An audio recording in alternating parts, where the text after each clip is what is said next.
Magluto tayo ng Hungarian goulash. Sa kawali ay maglagay tayo ng cooking oil.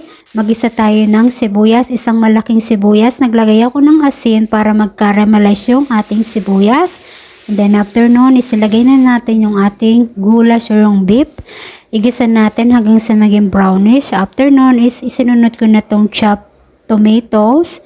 And then tomato paste at paprika powder. At igisa lang natin for few minutes. And then after no, naglagay din ako ng half teaspoon ng cayenne powder. At itong ating bawang at ating bell pepper. So, isutay natin at lagyan natin ng beef stock. At alam nyo ba ang cayenne powder ay napakaganda sa ating katawan. Kaya lagi nating i-add sa ating mga ulam. Now, ni-transfer ko lang sa kaldero yung ating ginisang baka dahil super puno na doon sa kawali. And then, naglagay din ako ng 1 tablespoon ng sugar.